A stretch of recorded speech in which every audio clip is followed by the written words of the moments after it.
What I'm about to show you might be the reason why you're struggling to lose weight, why you've maybe been dieting and or exercising and you're not losing weight, or maybe you're gaining weight but you haven't really changed anything else and you can't figure out why. Let me break down a little physiology for you. Check this out. So stress, what it does to our body, it's incredible. Once you see and understand just a little bit here, I'll try to make this as simple as possible. I like to make health simple for you. It's kind of my thing. But here's kind of how the body works, right? So this is my kidney. I'm not an artist, I'm a doctor, okay? So the kidney, right above it, sits the adrenal glands. And the adrenal glands are responsible for producing two main things inside of your body. When you have a threatening situation, it could be a tiger or a rattlesnake you come across in the woods. More than likely that's not the case. It's more commonly the hurry up drive to work or the deadline at your job or something a friend said to you. Like the stress response is going to stimulate the adrenal gland to do two things. One, it's going to kick off adrenaline. Your adrenaline's up, your body needs energy in order to run away from the rattlesnake or deal with the deadline that you're under, that you're putting it, stressing it. So adrenaline's gonna go up. This is gonna increase the BS, blood sugar inside of your body because you need quick energy, okay? This is your fight or flight response. Keeps you safe. Unfortunately, in today's world, we are triggering that thing all the time. And a lot of us running off adrenaline to get things done. Now, the second thing that the adrenals are gonna do is they're gonna produce adrenaline. They're also gonna produce cortisol. Now, you may have heard this hormone because it is your stress response hormone. Now, it's supposed to be there to create some inflammation, to help our immune system.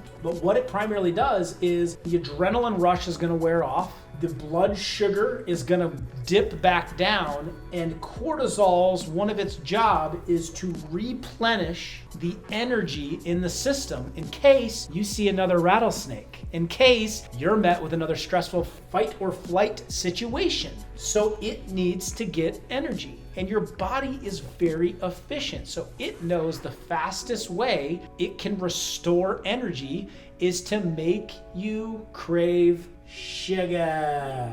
So this little addictive guy, more addictive to your brain than cocaine, shows the research, we pound in and your body triggers it. So if you are struggling with lots of sugar cravings, it is more than likely you have overdone this and you are overstimulating those adrenals. Now I'll tell you about one thing to support the adrenals in a second, but also some ways that we can get to the cause, which is the stress. Now, sugar then is produced inside of the body. Eat sugars, we eat carbohydrates, we crave this type of bad food, but now we have an excess amount inside our system. It hits our liver, turns into triglycerides, which is sugar attached to fat. Now we have a cholesterol problem. Now we have a bogged down liver problem. But more importantly, we start storing energy because cortisol wants to be efficient. In case we have an adrenal spike again, because we're stressed, it's going to store it as fat, stored energy to try to tap into in case we need that surge again because of those darn rattlesnakes. What are the rattlesnakes in your life that are causing you lots of stress, right? It's put in there to keep us safe in nature, but now in today's modern world,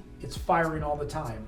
That process right there in studies, having a couple of stressful events a day leads women specifically to 11 pounds of weight gain a year. That alone may be the reason why you're not losing weight and why you may be gaining weight. Now, to support the adrenals themselves, the adrenals love vitamin C. So replenishing daily the water-soluble vitamin and vitamin C, the adrenal glands store 80 to 90% of it. So I encourage eating things like acerola cherries, strawberries, broccoli, of course, oranges. Avoid toxic forms of supplements with artificial sweeteners in them, but you could supplement with the vitamin C as well. But what do we do about the cause, these bigger rattlesnakes in our life? So number one, reducing the stress in your world, move your body. It's absolutely critical to move the system, incorporate regular exercise in. Why? It is a great way to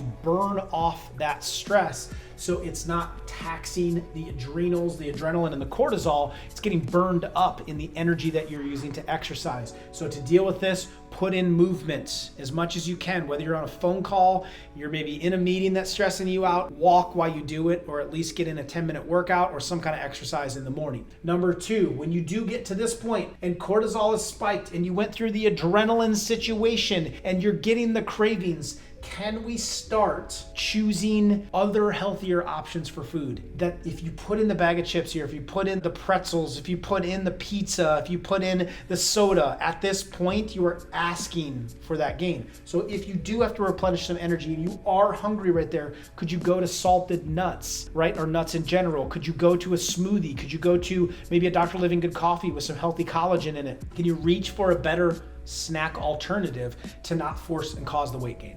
Number 3, if you are dealing with a lot of stress, right? Let's be very mindful at what we are putting in nutritional wise. This requires some planning. It could also require a food journal. So properly writing these things down have been proven in studies to help women in order to lose the weight that they want to, but not sabotage their results, because if it's not planned and you don't have a plan, you're going to default to what's easy and what's convenient. So 1, keeping those bad foods out of the house. 2, actually writing down a food journal or a food plan. And number 3, acknowledging when you're stressed and making better choices so you're not emotionally eating. Next, getting more water in. The kidneys, the adrenals really love that. So if you are stressed or you're going into a stressful situation, one of the best things that you can do is to keep yourself hydrated. Now, adding in a lemon into that water, squeezing it in, or ACV is going to help lower insulin levels, okay? It's going to help that blood sugar, and it's also going to replenish that vitamin C into the adrenals. So I love adding lemon into the water or apple cider vinegar into your regimen to help that out. Finally, stress reduction techniques. Breathing is crazy important. So I would practice 5-second deep breaths in, out, 5-second deep breath out, 5-second deep breaths in, 5-second deep breaths out. It's like nature's cigarette. Mimic smoking a cigarette.